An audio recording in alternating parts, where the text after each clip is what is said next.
Okay, all right. Well, let's get started here. My name is Donna Bertazzoni. I am the current president of the Historic Shepherdstown Board of Directors, and I want to thank all of you very, very much for attending this evening's presentation. We're really looking forward to it. This is going to be an exciting one. This is the final event of our 2021 speaker series. We will be putting together next year's speaker series over the next couple of months, and we'll be sending out information about it after the first of the year, maybe February, something like that. I'll take that if you don't. We will be we are not sure yet whether they'll be in person in next year or whether it will be a hybrid, part on Zoom, part in person. We will make that decision after the first of the year.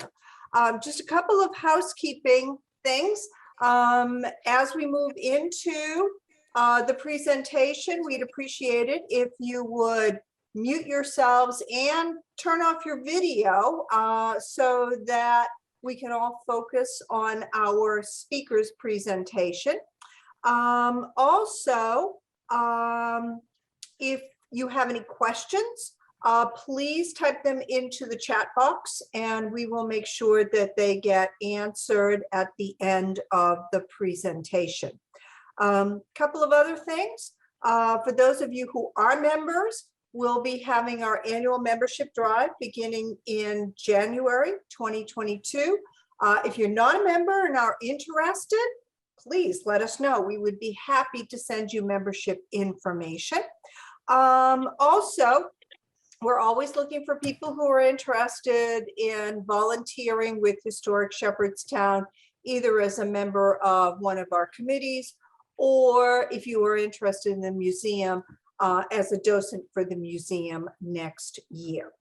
So I hope you all enjoy this evening's presentation. Again, please mute yourself and turn off your video so that we can focus on our speaker. And I am going to do that myself right now. I'm going to mute myself and stop my video. And I'm turning this over to Brenda Thorne, who is a member of our board of directors, who will introduce our speakers, Austin and Carmen Slater. And by the way, thank you, you two, for doing this evening. Okay.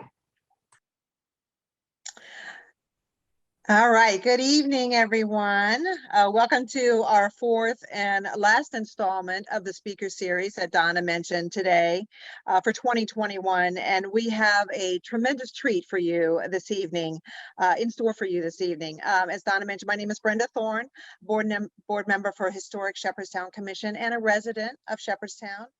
I am pleased to introduce my friends and neighbors, Carmen and Austin Slater. They will take you and share with you their journey in restoring the infamous Christian Clise house. So without further ado, Carmen and Austin, I'm going to turn it over to you. Thanks, Brenda, and thanks, Donna, and thank everybody that's joining us. Are we doing okay audio-wise? Brenda, can you give me a thumbs up or a thumbs down? Yes. Okay, good. Good. I am going to attempt to retrieve our presentation. And Brenda, give me you got that there? Yes, definitely.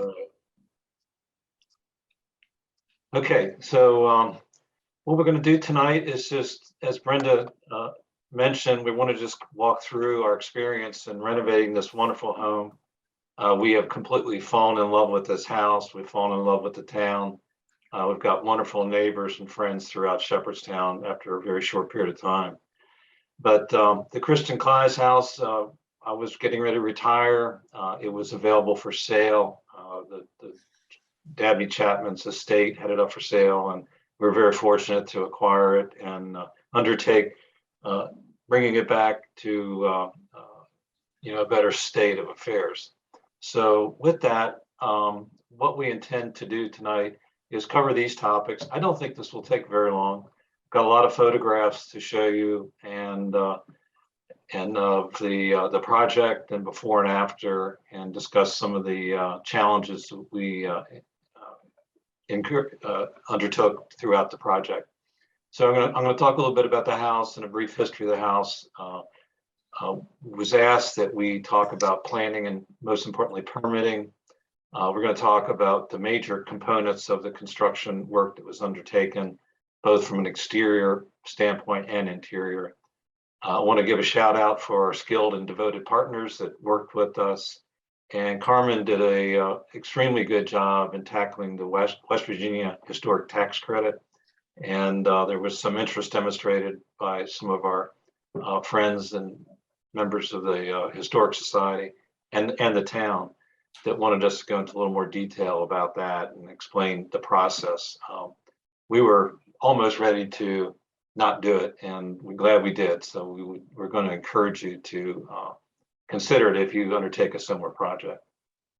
So just a little brief background about the house. We're right here on the corner of West New Street and King Street, right across from the old firehouse. You can see right there. It's a colonial house. Construction was completed in 1789 for the first two bays. So I'm going to show you with my cursor. We believe this to be the original section of the house built by Christian Clise between 1786 and 1789. In 1819, James Macaulay added a center hallway and two additional bays. And so over on this end of the house is a parlor today. On this end of the house is the dining room, and then the center hallway, and then bedrooms, the center hallway upstairs. So it was built in phases, and the last phase is back here. There's an L that extends perpendicular to the house, built in the 1900s. Yeah, you can see it down here. That is kitchen and master bedroom and the office that we're in tonight. Some of the features are the two stack chimneys that are interior to the house. We're going to talk about the construction of those. And also we have an exterior chimney here that had to be rebuilt as well. Some additional features, the lights or the windows, they're 9/6 on the main level. It was kind of unusual for me to see 9/6. Where I'm from, I had owned a historic property before, but that type of configuration was unique to me. 6/6 on the second level, and we did all we could possibly do to preserve the float glass, the original glass that was in a lot of these windows, and where we had unable to save them or they were missing, we purchased float glass and reinstalled that. We get many compliments from people on the street about the glass and how pleased they were that we preserved those and restored those. The house did have those aluminum storm windows that covered the original exterior windows. When we moved in, we removed those to showcase these beautiful glazed windows and this float glass. The house has a kind of a unique Victorian design front porch. I'm sure it was done at some point, I don't know when, to adorn the house, make it a little fancier, more refined.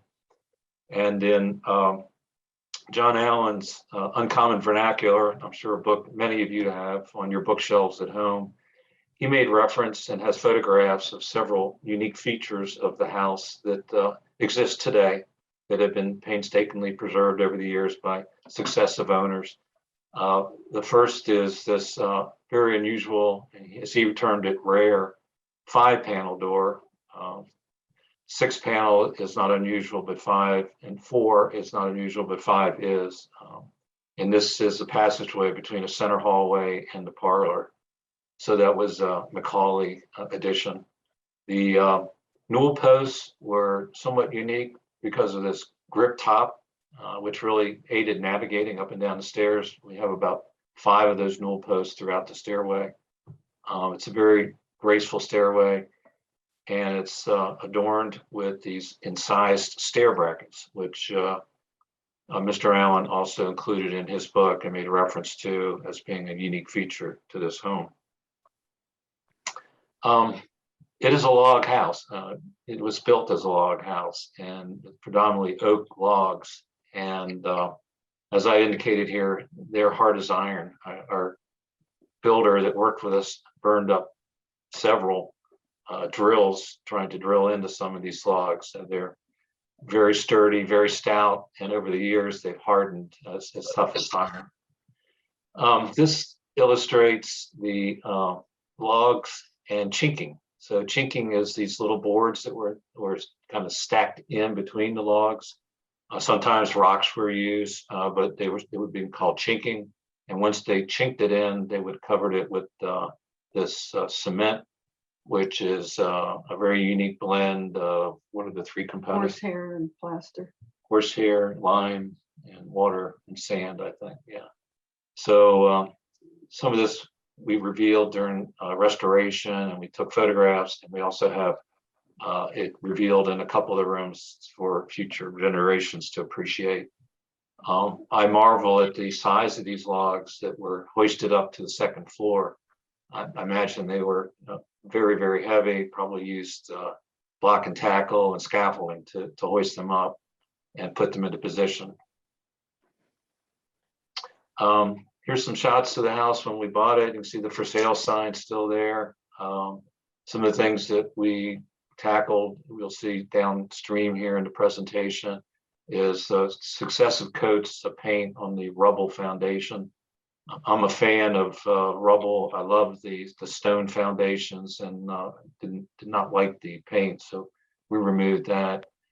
You can't see it in some of these pictures, but the siding needed to be replaced. It was a patchwork quilt, if you will, of many different siding additions over the year and replacements over the years.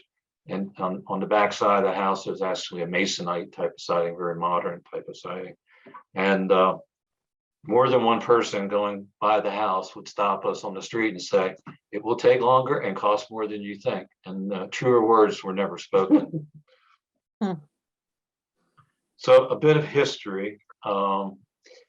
In his book, In Common Vernacular, that I referenced before, John Allen wrote that the house came to be a center hall house by addition, which I mentioned. Originally a single room log house, the structure gained a 3-bay addition early on, which resulted in a balanced 5-bay facade typical for center hall houses.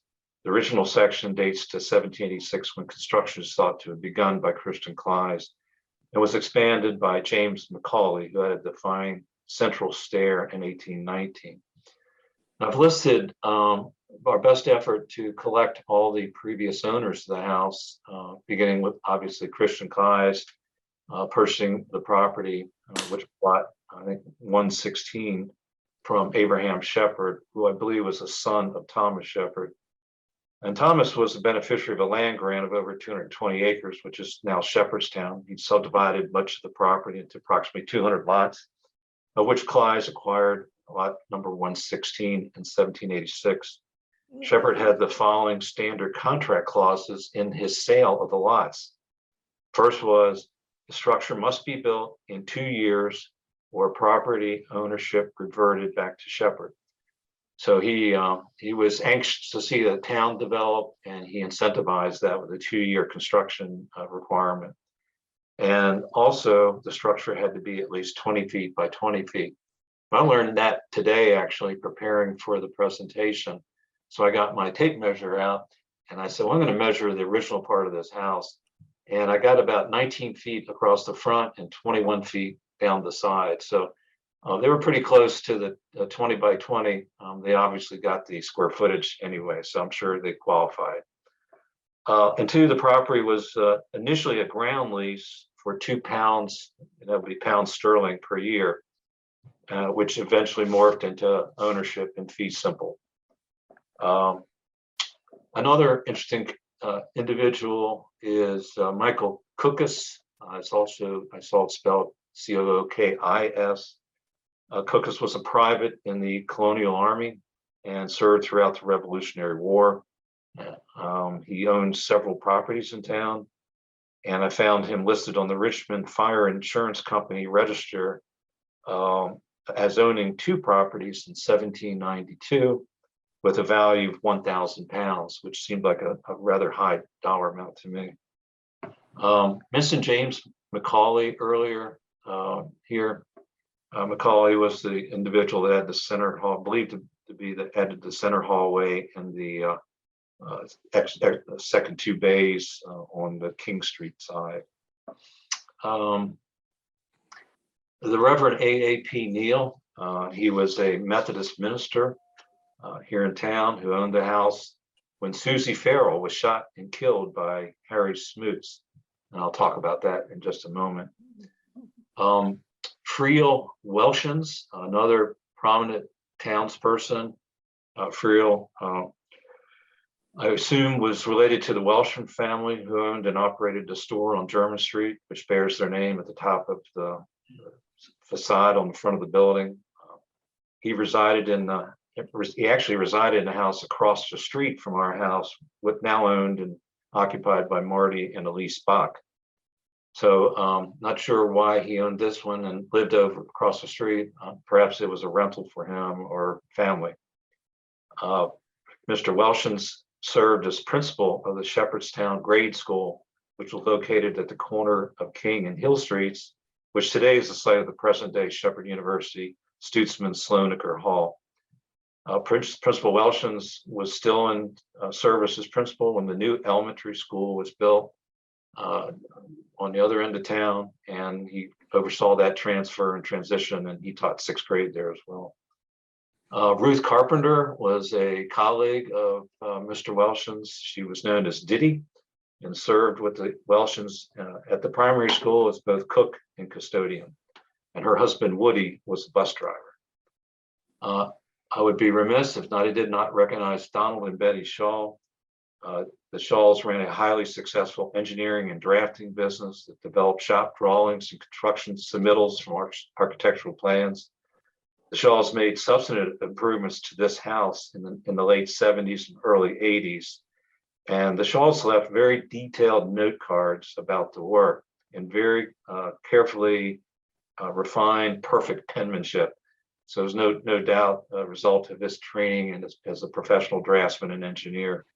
We've had the pleasure of meeting 2 of his sons. I serve in Rotary with Alex, and I've had the great pleasure and honor to talk about his experience living here.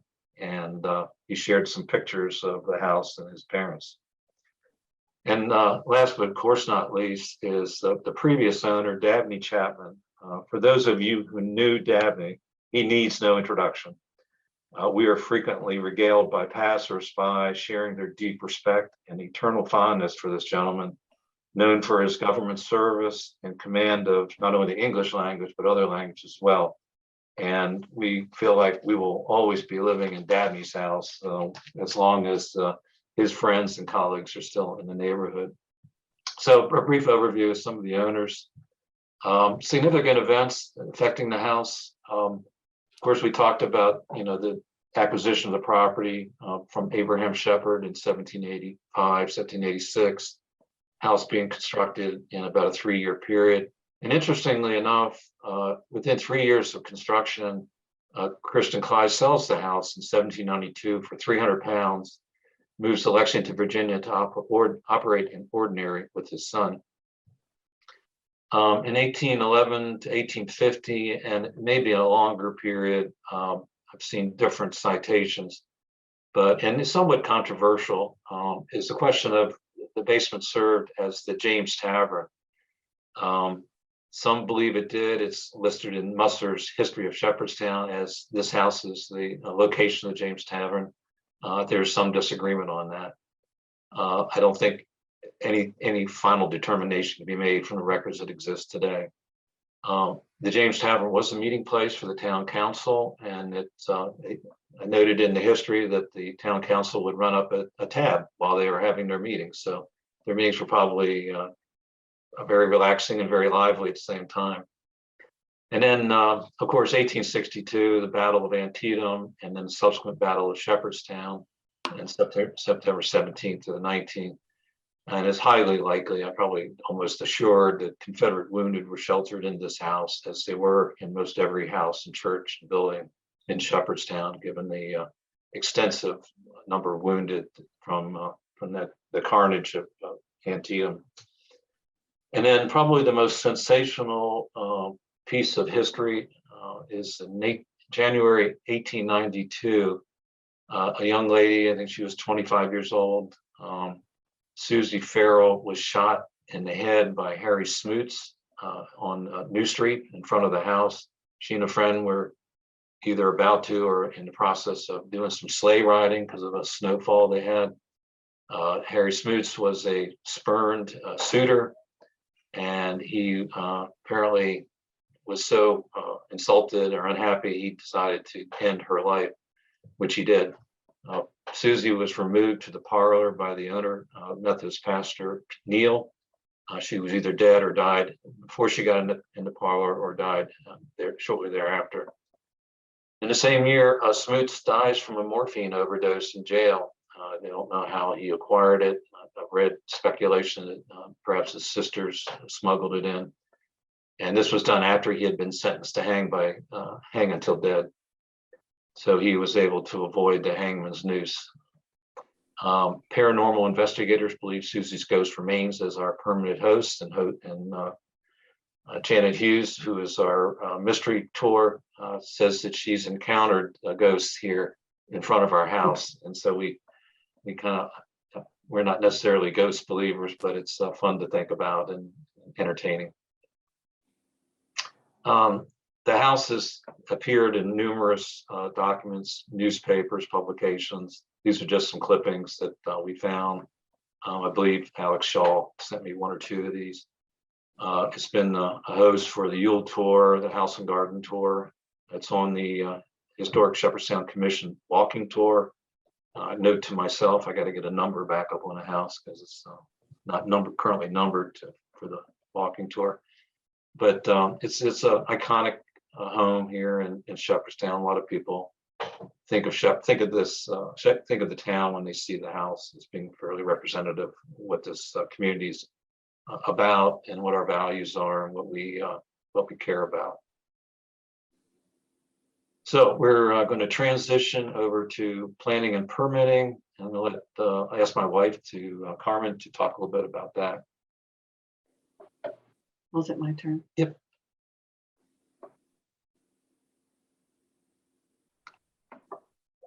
I would rather you. Okay. Because I wasn't prepared for this, sorry. So the planning and the permitting actually was very easy. There were two commissions that we go before here in Shepherdstown: the Historic Landmarks Commission, which is really the historic conscience of the town.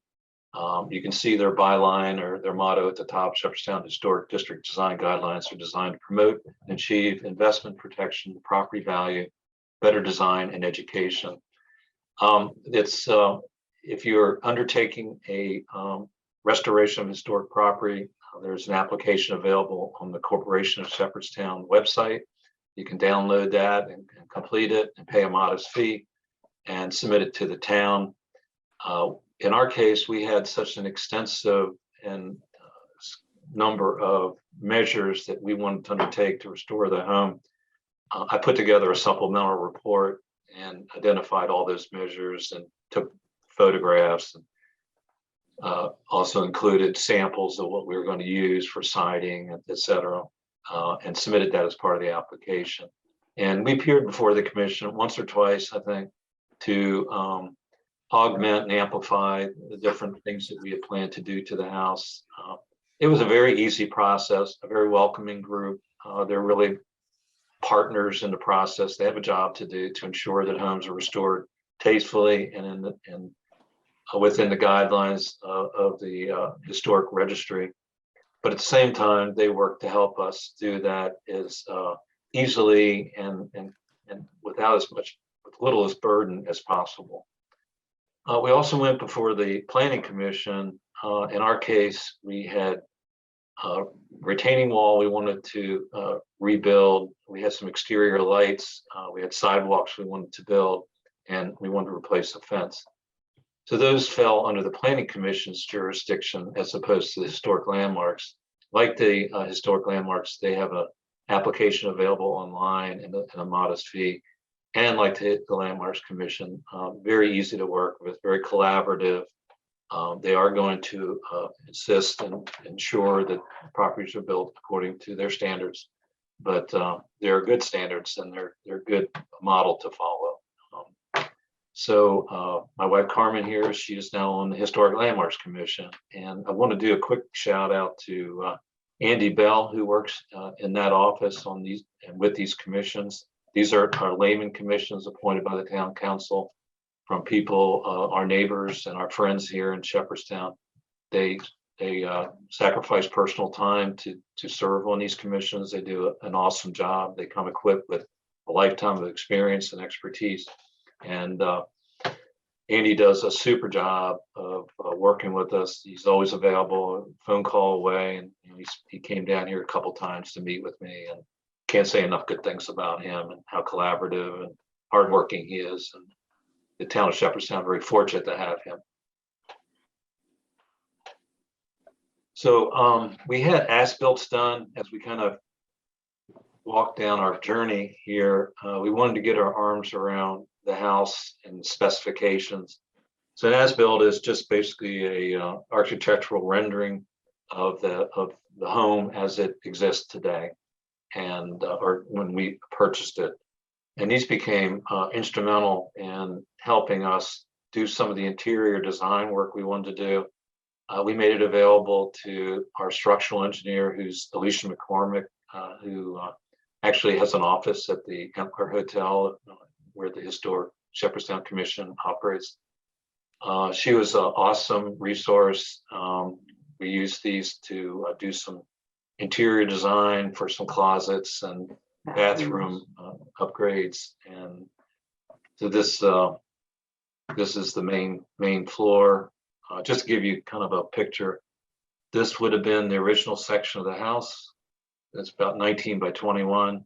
Today serves as a dining room, center hallway, and the parlor. So this section would have been added in the early 1800s.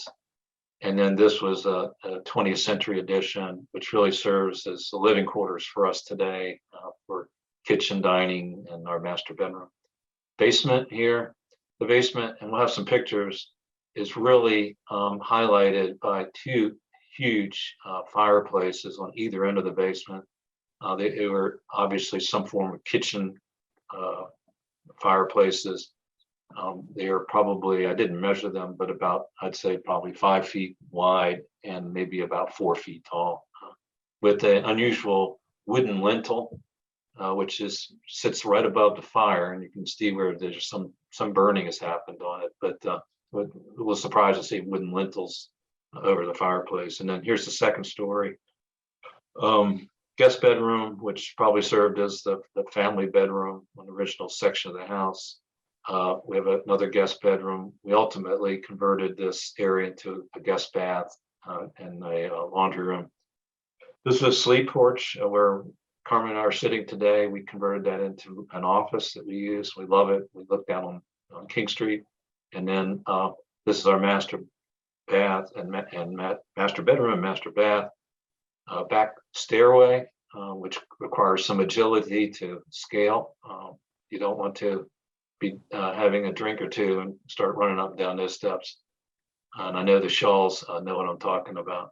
We did some extensive renovations to the bathroom area here and this area here too, which we'll talk about later. We also did some detailed planning for hardscape and drainage. Over the years, the house had a lot of concrete poured. So this is the footprint of the house. There was a big pad of concrete here. And I think the purpose was to try to ward off or shed water, but it was doing quite the opposite. Water was infiltrating the house, concrete all the way down through here. And we eliminated a lot of that. So we did some of the landscape planning, hardscape planning with these designs. A brief timeline, we purchased the house in December 2018. Work started in earnest in March 2019. We actually moved in June 2020. I retired in March 2020. We were renting just down the way here at Bon Air, and we were anxious to get in, so we got in, and we declared, I'll say, victory or a temporary truce in March 2021. Everybody on this line I know has a house. You're never done with a house, but you're probably even more never done with a house that's over 200 years old. But we were substantially complete at that point. The last piece, I guess we would say, was the pointing in the basement of the rubble walls, interior pointing, which was a huge mistake to do last because it is an extremely dusty process and it infiltrated all the way up into the second story. So we were constantly cleaning. So major job components, we got several pieces we want to talk about: the front porch, the chimneys, interior and exterior, the roof, the hardscaping and pointing, siding, foundation, and windows. We got a lot of pictures to share with you. The picture on the left obviously was as acquired, and the picture on the right is almost what it was today. I just noticed today we don't have the shutters on the one window, but they are there today. And showing my true allegiance to my home state of Maryland and my new state of West Virginia. I got both flags flying.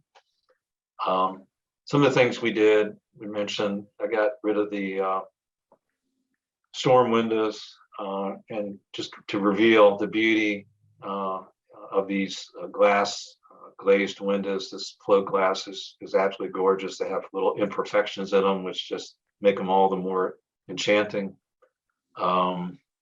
We got rid of the all that paint that was on the rubble, which I love. We had a dry stack wall installed on the front. And I'll just point out the chimneys stacks on both ends of the house were in very bad shape. They freezing and water infiltration and thawing and freezing over the years. The concrete had come out, and bricks were falling out, so we had to do something with those. So I'll show you a little bit about that as well. We took out the what is that called? Yes, is that English lattice or No, that's American lattice? So we took out the lattice because there's another very fine window under the in the basement area. We wanted to show that off. We wanted to get a little more light into the basement. One last project we do have to do is this is what we understand to be a livestock door. Locals in the neighborhood have told us that this was a door that in the 18th century, 19th century, early 19th century, they would actually bring small livestock in the basement under really adverse weather conditions. And then there's another little bar window here, which would allow airflow in and out of the basement. So I'm interested if somebody wants to correct us on that or endorse it. There's evidence of the door being much bigger, and there's posts for strap hinges. And I've got my friend Jim King down at the Mills Group designing a replacement door to reproduce what it would have been like in 1789. We replaced the roof, as I said, standing seam metal. When we did replace the roof, we found cedar shake underneath. So obviously in the late 18th century, it would have been cedar shake. We toyed with going back with cedar shake. I still to this day go back and forth. Some days I wish we had done cedar shake. Some days I'm glad we did metal, but I don't know. It was a tough decision. The front porch was in some dire need. As you can see, there was some rotting here from dampness and wetness. We found a lot of rotting around the house from water running down the side of the house where it's unusual. There's no eaves on the sides of the house, so water would just run down, and that created opportunity for water to get into crooks and crevices and rot. So this is the front porch today. It turned out great. A confession here. We had asked our builder to use red cedar, and he used mahogany. But at the West Virginia historic tax people asked me, I'm going to say it's red cedar, but I'm just kidding. It is mahogany, and it really is beautiful. It turned out nice, very durable. Had to redo all the sidewalks. You can see those. And down here, we did new planters on both sides of the house. They were pretty much just a few hand stones here and there. Those turned out great too. I can't do it as good. Okay. The chimney stacks in the attic were in really scary shape. They were damaged from water running down them, but also, as you can see in some of these pictures, over 200 years of use, there was soot or creosote had actually permeated the bricks and come through the bricks. Although the chimneys were clean, it did present a fire hazard from that constant buildup. So we had to do something with that. So this is the end on King Street, and this is the end facing west. So we had those with the help of Monocacy. They go by Monocacy Chimney Care Company. but they actually do masonry work. They took those chimneys down to the attic floor where they found that they were in good shape because they didn't have the soot or the creosote, and they didn't have the water damage. So they built them up from the attic floor. You can see there's just stages of rebuilding, and then right up through the roof, and then 2 new exposed chimneys there. And then here's the example of the completed chimney faced on the west side of the house, near towards Nancy and Jeff's house. And that's still the old. Yeah. So as Carmen was pointing out, this was the original roof, which we're going to talk about briefly. And there's Carmen. We had an exterior chimney. Let me bounce back. This was on the far end of the L, which would be facing towards the post office. Metal straps had been applied to keep that chimney from falling off the house. It was breaking up and busting. It had been coated with concrete and painted, and it really over the years had kind of gotten pretty much of an eyesore. There wasn't much we could do to restore the existing chimney, and given the fact that it was 20th century, we asked the Historic Landmarks Commission if we could just remove it and rebuild it, and they very graciously agreed that that was the best measure. And that's the chimney today, and we have a wood stove insert in the kitchen, and it's very cozy. So rebuilding the roof, I'm going to ask Carmen to step in here and talk a little bit about what we found in the roof. You're a tough act to follow. So anyway, as you can see, the roof there's a wide span between the rafters, and they're warped and bowed. The collar ties had been removed because it looked like people had been living in the attic. So I'll get to the next picture. So, okay, so the rafters were 26 or 24 inches apart, which is really far. And it says the collar ties have been removed, and there was a lot of rot. Some of them at the bottom, especially, there was nothing there. And we found pans up there collecting water. And you can see the cedar. This is the cedar on top, and then there was metal on top of that.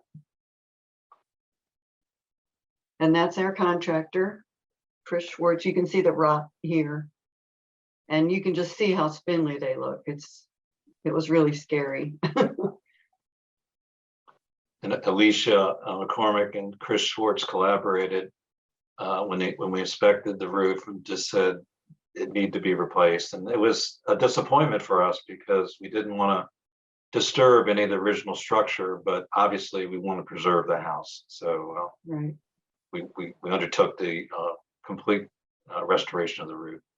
We want to talk about the tent. And Chris was really ingenious he built this huge tent with this huge tarp over the house to keep it out of the rain, which it did very well. I was afraid it would blow away, but it stayed there for several months. Chris reported to us, we were up there talking to him, he says, working up in there all day long with that blue haze from the sun shining through that tarp, he said when you'd walk out of it, your total color for your view and your eyes were just totally changed when you stepped outside. Yeah, it's like a black light. or Yeah. something. It was weird. And there it is from the outside. And this is the new rafters and collar ties, which is And they're on 18-inch center now. right. This was to control the dust from the street. And this is probably a good time to thank all our neighbors around us that suffered through this with dust and noise and construction works and et cetera. They were great and they were very accommodating. Yeah. And there's the new roof.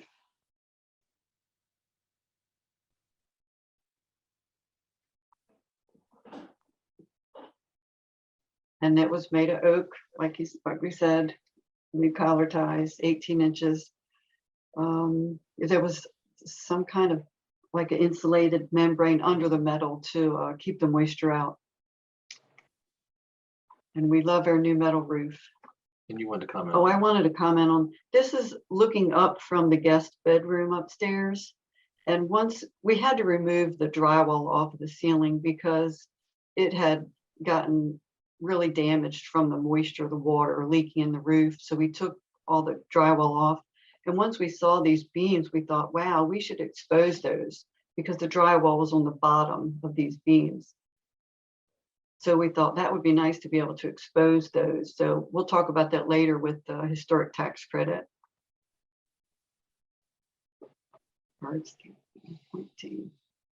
Okay, outside, there was actually a lien against the house because the sidewalk was in such bad shape.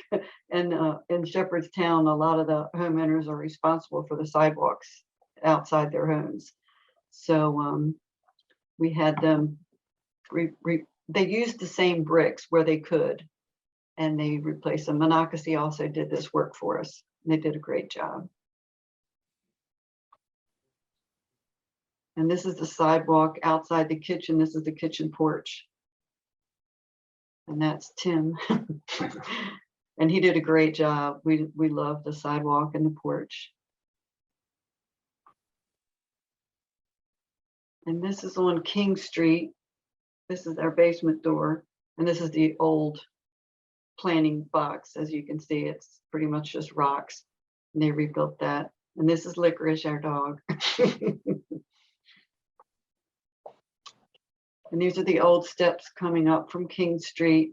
They were very crooked and we just didn't like the way they looked. So we had those replaced by Monocacy also. They use slate. Granite. Oh, granite, right, granite. And we have the same patio in the back corner and also in what we call the courtyard outside the kitchen. And this retaining wall was not there. The land behind the house had washed down. That's why we had to remove a lot of the logs out of the kitchen wall because they were rotten. Because there was so much soil up on the side of the house in the back.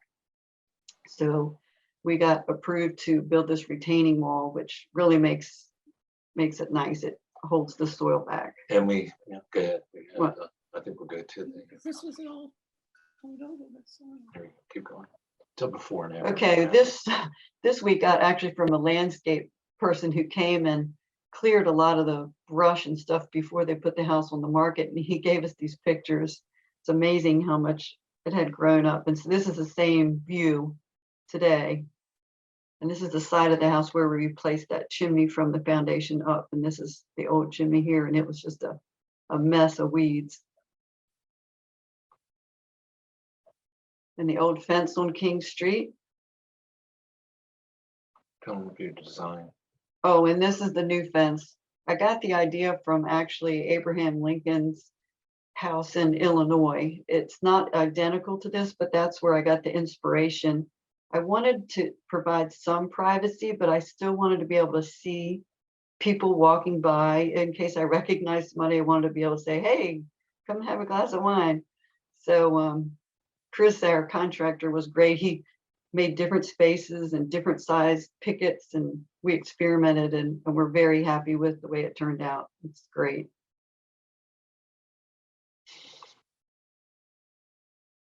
And this is the removal of the siding this was really cool to see the logs. People would comment as they walk down the streets on, wow, that's amazing. The under the siding was corn cobs, black walnuts, and straw. And so presumably when the siding was put up, that was stuffed in there as insulation. And you can imagine after being in there for hundreds, how many years, decades, it was really nasty when it came out. Yeah. We also found a baby shoe in the wall. Yeah. And an old document, but unfortunately we couldn't read it. It was so badly So decomposed. the baby boot, the Shaws found one too, and they donated it to the museum, which is on It's display. a pair. It's a pair. Mhm. And so we found the other one behind a wall. And the story behind that is it's a good luck token I thought it was to ward off evil spirits or something like that. I'm Yeah. not sure.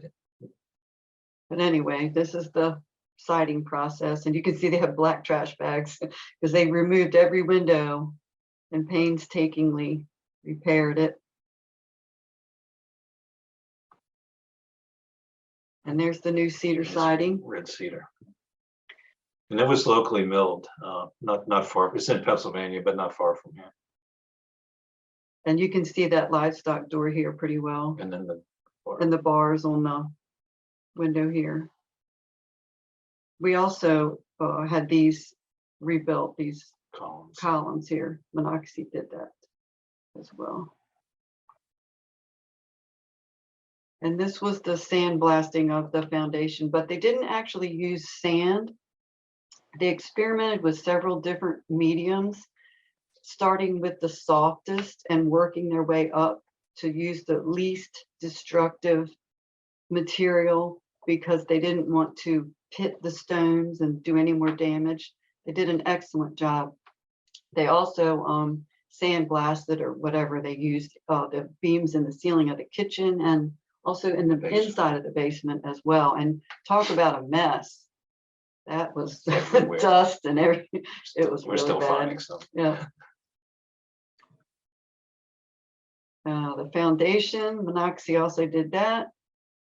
They brought this little tiny piece of equipment that they were able to drive around the yard. That was really some skill it took to do that. So on the west side of the house, they went approximately 8 feet down All the way to the bottom. because we had basically when it rained, water went from the west side of the house through the basement into towards King Street. So we wanted to stop that. So it required pretty invasive work, excavation. They had to repoint the foundation and then parge it with concrete with wire screening. We put in drain tiles so that it would carry the water away from the house as well, and it's worked marvelously. Yep, it's dry. Dry now. as the bone then. So the windows, that was a big job. This is actually in the room we're sitting in now. This is the window beside us. See some of the rot. Yeah. And so they took them all out. This is in the parlor and they worked on them in there hours and hours and hours. So we're going inside now. Structural windows foundation.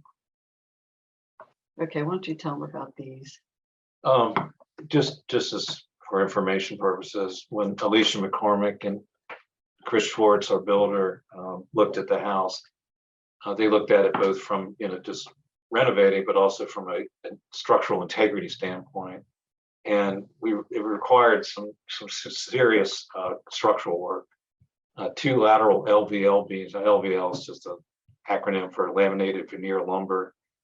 They're used in structural applications. So one piece went in the attic and traversed the entire top of the L part of our house, and probably 30 feet long, something like that. I don't know if it's It was long. pretty We long. had to go into the neighbor's yard. And that was to relieve stress on the beams in the kitchen.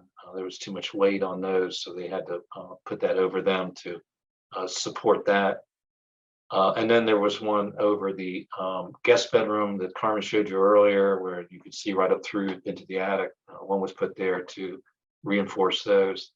We had vertical beams installed in the center hallway and guest bedroom, and then another vertical beam in the basement too, to make sure this house is sound as a dollar for many, many years to come. Right. The one in the basement is because when they originally put in ductwork, they cut right through one of the beams, so needed to be re-supported. Okay, the dining room. This is Before. the dining room. This is the, we think is the original part of the house. Yep. So this would have been the original first floor. And there's a cut opening in the floor here. You can see where we think probably was a staircase. The cabinets are unique and very beautiful. From the notes I saw from the Shaw's work, they had to do some interior renovation due to some problems with the walls, but they preserved the cabinet doors and framing, and because those are original to the house. Right behind this cabinet, they put in a cinder block wall because the logs were rotten. And so this is the dining room now. And The red. we've had 10 people sit at that table, which is pretty nice. This is the built-ins that were in the other picture. I think there's another picture where you can see them. Nope. Nope. Huh, I'm surprised. Whoops, Blame me. that's all right. Sorry, I'm not as good as he is. So this is into the kitchen here, and this is into the hallway. So one reason that I really loved this house when we first saw it was because it had nice big rooms. So many old houses have really tiny rooms, but this house has really nice big rooms, and we love our big dining room. And this fireplace is functional now. We haven't burned it yet, but it is functional. So this is the master bathroom before and after. It was really tiny. Now it's nice. The guest bathroom before and after. The guest bedroom, you can see the ceiling before that was just drywall. And we exposed these beams and put in a wooden floor above it. Well, it's like floorboards. That's a ceiling now. We had a problem with the historic tax credit. State. The state, they did not want us to expose these beams because they said the house changes over the years and we're not supposed to try to go backwards. But we found electric insulators on these beams, and that proved that these beams were exposed when electricity was installed. So we sent an appeal to them. The contractor and Austin got together and wrote an appeal, and they granted our request to go ahead and leave these exposed. So we're grateful for that because it really makes the room, because this is a very low ceiling. All the ceilings in this house are quite low. So, and this is where one of those beams is above this in the attic. LVL beam. Yeah, so this room's really lovely. There's Alicia McCormick and Chris Schwartz, our contractor. This is the kitchen Collaborating. wall. This is where we wanted to leave the wall logs exposed in the kitchen, but they were just too far gone. They were so rotten. We had to remove them, unfortunately, and put in a new wall in the kitchen. And so, Kitchen before. yeah, this is the kitchen before. This wood stove was actually opened above it to the second story, which we closed it in to expand the master bathroom. And this is the new cabinets we had put in. Explain how you Oh, I designed these I didn't design them. Well, I pretty much did. We had a cabinet builder in Southern Maryland make these. I wanted them to look like separate pieces of furniture because in the old days, they didn't have a row of matching cabinets. They had separate pieces of furniture. So that's why these look so different. And we decided not to put any upper cabinets in the kitchen because the ceiling is so low. It just would have been too closed in. So this is the finished kitchen. This door used to be a solid door, and we got a door with windows to let in more light because it is low ceiling, and the sleep porch overhangs on this side, and we're below grade, the retaining walls back here. So it's kind of dark in here. So we wanted to let in as much light as possible. We also have 2 sinks in the kitchen. We renovated a house before, and I had 2 sinks put in the kitchen, and I just loved it. We use them all the time. Mention that. Oh, and this, I designed this after the work table in Downton Abbey kitchen. Of course, it's much shorter, but it's kind of got that look to it. And the Lawrence Lawrence Workshop. Krauss Workshop made this for us, and they did a great job. They also made these stools and our dining room furniture. And actually, one of the Chapman's sons, was it John? I think it's John. John Chapman works for Abe Krauss, who runs Lawrence Krauss Workshop now. And he actually came and installed it, and we got to give him a tour of the house, which was Yeah. great. Yeah. You got 2 more. Oh, that's more of the kitchen.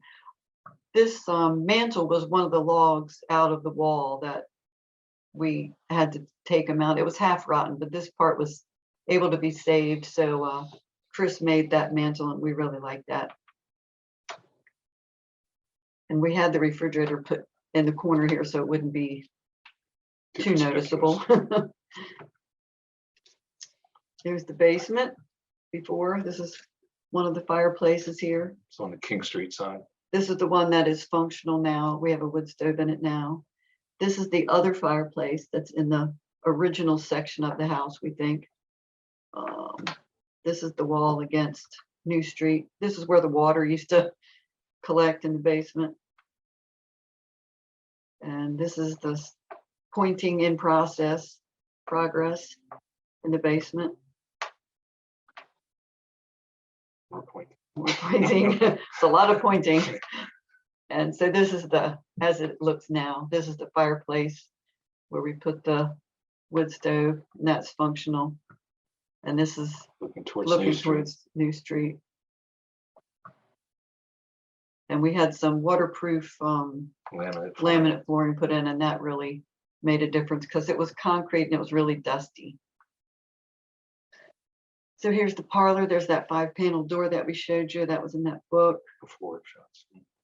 And it's beautiful paneling in that room. Yeah, Existing shelves that we didn't care for. They looked really modern. they were new. They were not original. No, This was before photographs. right. And this is in progress. We had a local Mennonite man build these cabinets for us.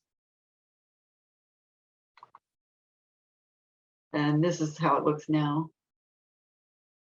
And this is a coat closet over here because we didn't have any coat closets. So we're happy with the way it turned out. Also, I wanted to mention the lights. All the lights that we bought, we got as locally as possible. They're made in Pennsylvania. I think it's called our Irvin Punch Tin or something like that. This is the parlor also. There's that 5-panel door. Sleep porch where we are now, sitting right here. Before. Yeah, these windows were replaced in the 80s, and these windows are original. Let me talk about this. Okay. So I'll give Carmen a Please do. breath here. We're coming in on the wrap up. We wanted to recognize all our, I'll say, skilled and devoted partners, and particularly Chris Schwartz, who did the majority of the construction work here, who owns and operates Walnut Ridge Construction. A very, very talented man, very almost a perfectionist, but very thorough and very resourceful. There's not a square corner in this house, and so he had to work around a lot of very significant challenges. Chris Anderson, who owns Monocacy Chimney Care, they did all the chimney work, they did the ground hardscaping, they did the sidewalks, everything looks great. Alicia McCormick, who made sure that the structural integrity of this house was ensured for future generations. Our as-builts were done by Tracy Moeller, Feinheim Home Design. Brian Hall, Confluence Mechanical, he did all our heating and cooling. There was a oil burner in the basement with an oil tank in the basement. We got rid of that, put a traditional high efficiency heat pump in the old section of the house. And we have 4 mini splits in the L where we spend most of our time, which we love. And then the metal roofing and the guttering and rain spouts were done by W&W, and they were exceptionally nice. ING Granite, right out there on Route 45 towards Martinsburg. Great guys, very, very price competitive. Charlestown Plumbing did our plumbing. Ben Alamong, our electrician. Carmen mentioned Mervyn Martin did the cabinet work, and then Lawrence Krause. We've had a number of pieces of furniture. I did mention that the dining room furniture was his build too, and he built everything to be period with the house. And here's some of the guys. We got to know them really well over 2 years. This is Andy. He's also known as Dirty. This is Ed, Josh, Eric, Luke. There's Chris, and then these are the guys from W&W doing the gutter work, as you can see. And we had a lot of fun with those guys over the year. They became like extended family. And I'm gonna hand it back over to Carmen to talk about the West Virginia tax credit, state income tax credit. Okay, I won't get into too much detail because we're running kind of long here, but anyway, I definitely encourage people to do this tax credit. If you are doing a significant renovation, it has to be at least 20% of the assessed value of the house. That's not including the land. That's not what you paid for it. That's your tax assessed value. Like I said, 20%, and you can spread that out over 5 years because you're not going to necessarily pay that much taxes every year, so you can spread it out. The work should be done within 24 months. They want you to wrap it up and get that application done. The first part of the application, you just need to know if your house is. We're gonna go into that. Okay, Just say it's all right. 3-part application. Okay. And then the actual form you use with your West Virginia state tax return is RBICA. So we can provide you that. Okay, so here's part one.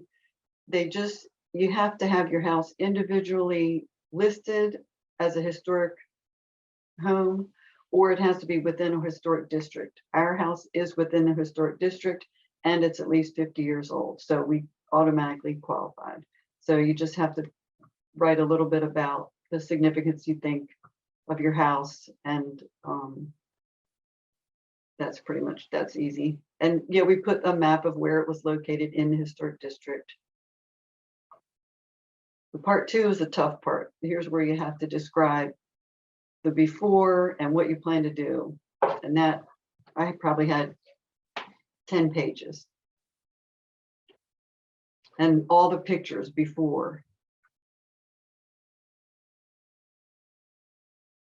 And then part three is pretty easy, except for the pictures. You need an after picture of everything you did.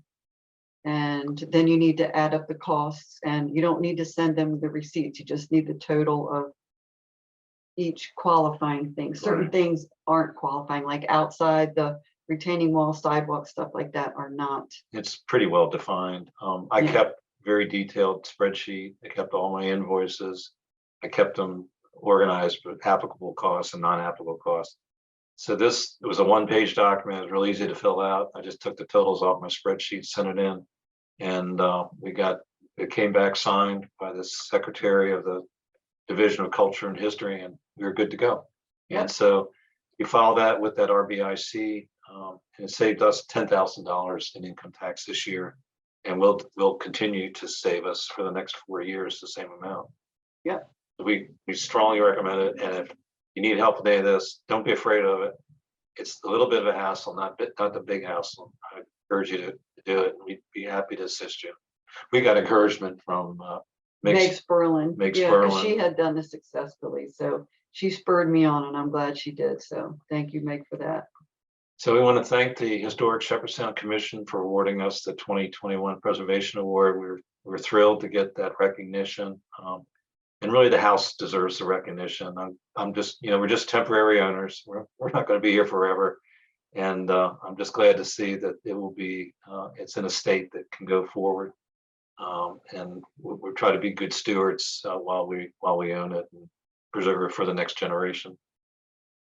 And that completes our presentation. I'll look in the chat box and see if there's, it says you're freezing up.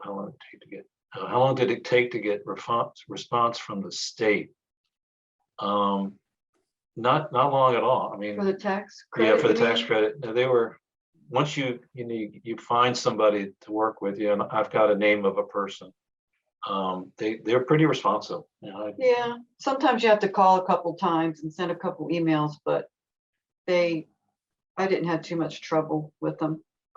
Our email addresses are here. If you have any questions or anything you want to know, follow up, we'll be happy to help you. And we're disappointed this was virtual tonight. We were hoping that the COVID would go away and we could have it in person, because we're going to invite everybody up the street to walk through the house. But if you're in the neighborhood, just come by and see us, and we'll be happy to give you a tour.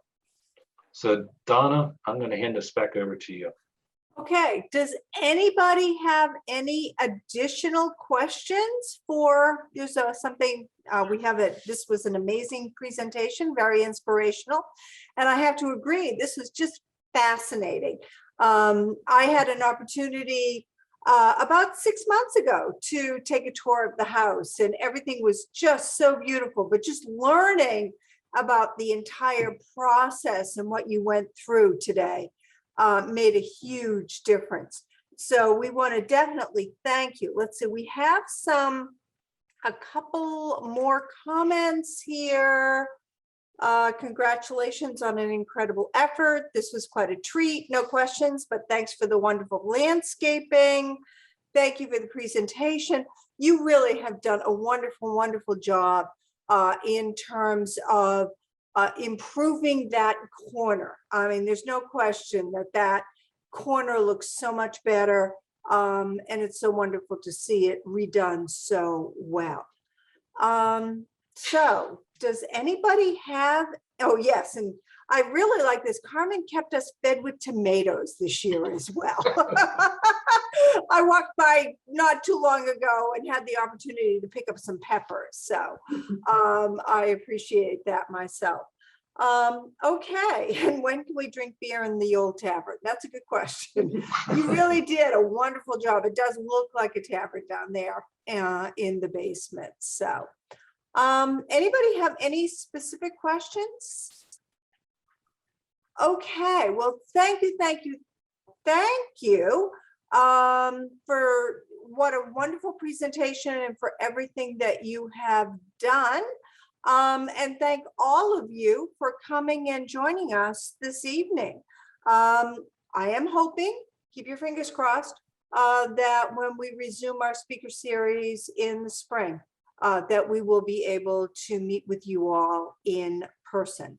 And in the meantime, have a wonderful fall, a great winter, and don't forget to join Historic Shepherdstown when your renewal comes up at the beginning of the next year. Anything else? Wild applause. Thank you. So thank you. Okay. All right. Anybody else? Okay. Anybody who wants to can now, we're done for the evening. Thank you so much for all that you've done and for joining us this evening. Okay, and thank you, Austin and Carmen. This was great, really, it was very good. All right. Very interesting. Thank you. Yes, definitely a great way to end the speaker series this year. So